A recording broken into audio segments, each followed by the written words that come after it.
Hi everybody, it is April and I'm in my craft room, and today we are going to take these and make them look like these. Now you're probably saying, April, aren't those blocks made up of other smaller blocks? Why yes, they are. I am expanding my horizons in this new year. Actually, I tried to supersize it and I gave up. It was gonna be so hard. So, I think it is a beautiful block. I am using my Accuquilt Go in order to make it. So, I'm gonna do it. I'm just gonna use the 3-inch squares and make these beautiful blocks. And you know what? I will show you how to cut out these blocks if you don't have the Accuquilt Go. You know what you're gonna need? A ruler and a rotary cutter. This is a 12.5-inch block, 12-inch finished. For the squares, on the corners, you'll need 4 per block. Those are 3.5-inch squares. The triangle used to make the flying geese, it's a 1/4 square triangle of a 6-inch finished square. Then we've got these little 1/2 square triangles, and they are 3.5 inches. So you can cut 3.5-inch squares and then cut them in half for each side of your flying geese, this block here. And then they also go around your center block. And your center block is 4 3/4 inches. So there you've got the measurements. I will try to put them down in the description below. If I forget, leave a comment and I'll put it down there. So what I am doing is I am cutting out the different pieces with my Accuquilt Go. Let's go to the sewing machine and let me show you in what order I put the pieces together to make this block. The first thing I'm going to do is I'm going to put my flying geese together. So I've got all of my triangles. I'm going to sew the seam, 1/4-inch seam. Here is half of our flying goose, geese, whatever you call it.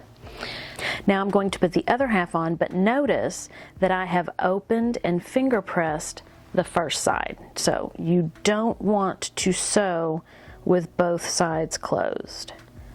Ask me how I know.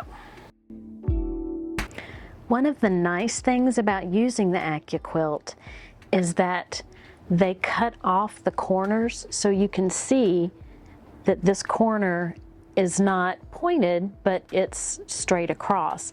And that means you don't have any extra trimming to do after you've created the block. I am going to take my 4 3/4 inch square and the 3.5-inch 1/2 square triangles that go around it and sew those. So the first thing I'm going to do is I'm going to sew this side. So now I'm going to attach my 1/2 square triangle on the opposite side. Just like the flying geese, you want to open up both of these sides before you attach the next 2 1/2 square triangles. And here we have our center piece. So now we are going to take 2 of our flying geese units and we're going to attach them to one block on one side, one of the 3-inch squares, 3.5-inch squares, sorry. Then we're going to attach the same block to the other side of these 2 units. Let's bring our center unit back And we're going to take our other two flying geese and we are going to attach them to opposite sides of our centerpiece. It's important to line it up straight so that you get your points matching. Now, not all of mine are perfect. I'm not even going to pretend like they are, but I try. And there we have our other point. Last two steps. We want our points facing one another on both sides. So, and then we want to match our seams here. And again, I've got this point that I need to watch to make sure it doesn't give me any issues. Again, this has gotten caught on this little point on my foot, so I'm going to use the tip of my scissors to push it down. And there we go. April, what if I don't like putting prints with prints in a quilt block? That is an excellent question. And for this project, you absolutely don't have to mix prints.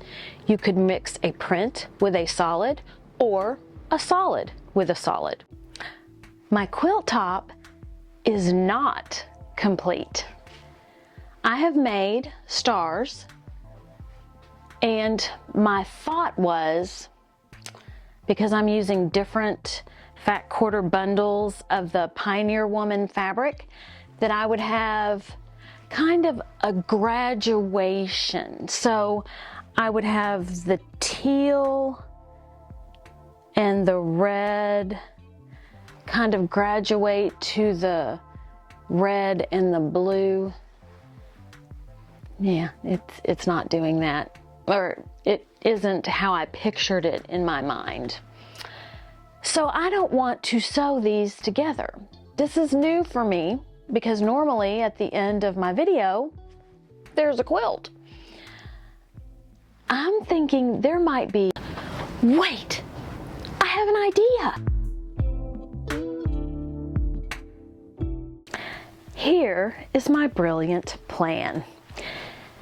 I'm not using all, hi Maxine. I'm not using all of my star blocks. I am focusing on the blocks that I know coordinate together. And I didn't want them to get lost, but I wanted a decent sized quilt. So this is what I came up with. I'm going to sew it all together and we'll see what it looks like in the end. So this is an 8-inch piece, 11 and 3 is 14, 17, and 21. So there's these kind of tumble down, tumble. But I'm not doing that today. So let me sew this together and I'll be right back. My quilt top is complete. I like the way it turned out. So you can see these blocks, even though the ones with the dark blue look more like X's than stars. I like it. These are different colors of blue, so they're the same but different. And I used coordinating fabric with the blocks on this side. So your eye can rest here, even though it's really busy over here. Thank you for watching. Have a great day. Eat some chocolate and be kind to everyone. Until next time, bye. Today's chocolate of choice, and one of my all-time favorites, is a dark chocolate Milky Way. Although a friend of mine sent me a link about dark chocolate, something about, I think, lead being in it or something. It's like, really? I thought dark chocolate was good for you. But that's not going to stop me. Love a dark chocolate Milky Way.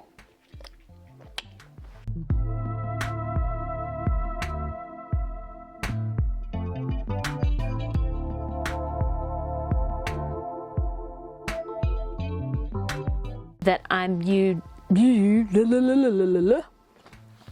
What if I don't do over?